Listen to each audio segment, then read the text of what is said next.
Okay, adolescence and the approach of adulthood. Now, the middle years families also a time of changing for children. Their physical maturity, finishing their education, moving from the parents' home, getting a full-time job, finding a romantic sexual partner, perhaps even children. A lot of things are going on as children get older and start to move out towards adulthood. The main criteria for adulthood is accepting responsibility for themselves. Now, as we get older, we're getting more and more responsibility so that we can prepare for adulthood where we are responsible for our own well-being. Another is that about independent decision making. Rather than asking for permission, it's about making executive decisions within your own life. Making decisions about purchases, how much money to spend, how to budget money, how to involve your relationships, how to decide what to do with your life become independent decisions that we make for ourselves. And then the third point is becoming financially self-supporting. Now this has become, there's been a shift in this, and we'll touch on this a little bit later, but this has become more difficult with the access to post-secondary, increasing debt, and the difficulty in finding full-time work. In North America, no specific rites of passage marks the start of adulthood. Rather, it's a gradual shift from one status to another.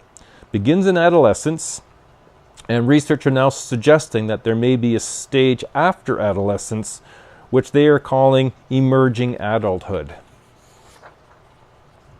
Now, in spite of popular notions, adolescence isn't always a time of stormy times or stressful times. Rather, it's a period of disorganization for the whole family, as everyone is faced with the teen's sexual development and social significance within the family, the teen's ability to think abstractly and develop separate values from the parents, and the peer group also changes because of the difference in maturation.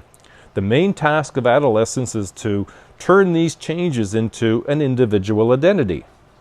As teens distance themselves from their parents, peers do become increasingly important and exert pressure on early teens.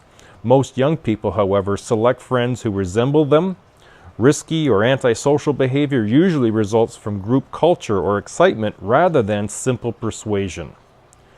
Resistance to peer pressure grows between the ages of 14 and 18, and by the end of the teens, most are more concerned with romantic relationships and forming their own identity than conforming to other peers. Now, adolescence and the approach to adulthood, if we carry on, adolescents have a better outcome when they are coming from families with emotionally close and involved parents.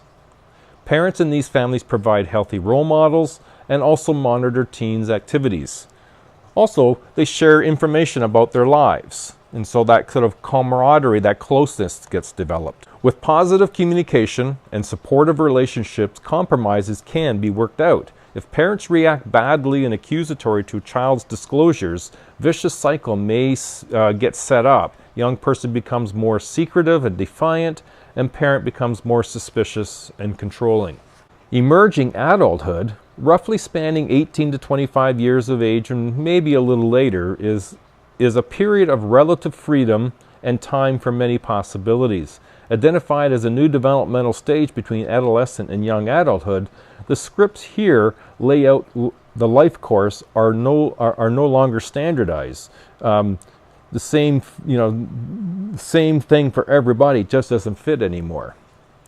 And so there's three factors that underlie the development of this culturally based stage. One, changes from an industrial to information-based economy requires that specialized education occurs, and that's kind of what you're doing now. Women have greater educational and career opportunities as two. And then three is the acceptance of premarital sex and cohabitation means sex need not be postponed until marriage. And these shifts, act as somewhat of a bridge between adolescence and adulthood. This is a little cartoon to give you a bit of an idea. I'll leave it pause there for a minute. You can read it. An increasing number of young people live with their parents. It's also known as the not-so-empty nest, or there's a couple of terms. One is called the boomerang kids, children who return to their parents' home after moving out, and then the revolving door, young people's repeated moving in and out of their parents' home. This has been happening in large part for reasons that are understandable. From 1981 to 2011, the number of unattached young adults ages 20 to 24 who continue to live with their parents increased from 41.5% to 59.5%. Among those ages 25 to 29, the increase went from 11.3 to 25.2. More men than women were likely to be living at home. Now, the transition to independent living is occurring later and taking longer. More young people in full-time post-secondary education than was in the case in the mid-70s, and finding and keeping a job that pays enough is harder because of slow economic growth and recession that began in Canada in 2008. People are more likely to live at home if parents were born in Asia or Latin America, and early pregnancies can delay independence quite clearly. Living with parents is becoming increasingly acceptable, but does produce stresses. The practical issues arise, things like the adjustment of roles. Who am I now that I'm back home since I'm older? Some older parent-child ones may seem to be inappropriate now, so some of the issues that come up are privacy for parents and children, the use of the family car, if that would be an issue, family rules and regulations, sharing of expenses, use of home for party and other forms of socializing. Parents feel the need to maintain control of their homes, and adult children have the need to control their own lives. So you can sort of see the dilemma that could exist within these transition periods. In some instances, midlife children return to their parents' home usually as a result of employment loss, relationship breakup. Both child and grandchildren may move in, and grandparents face the renewed child care responsibilities to allow an adult child to re-enter the workforce. It's more complex than what it once was. As I mentioned earlier, there is this generation is called the sandwich generation. Here's where middle-aged adults who experience the stress of continuing dependency of their own children living in their own home and an increasing disability of their parents and looking after both their own children and their parents. Some of the factors involved: that parents are now older when they have children and the family size is decreasing, thus there's fewer helpers available. Older children living at the home longer. Fastest growing group in Canada is the elderly. And the limited community and social services supports is clearly an issue. The burden of caring for elderly parents tends to fall on women. In contrast to earlier generations, many of these women have jobs today. Caring for both children and elderly relatives can be stressful, especially for those with several children or those looking after more than one older person.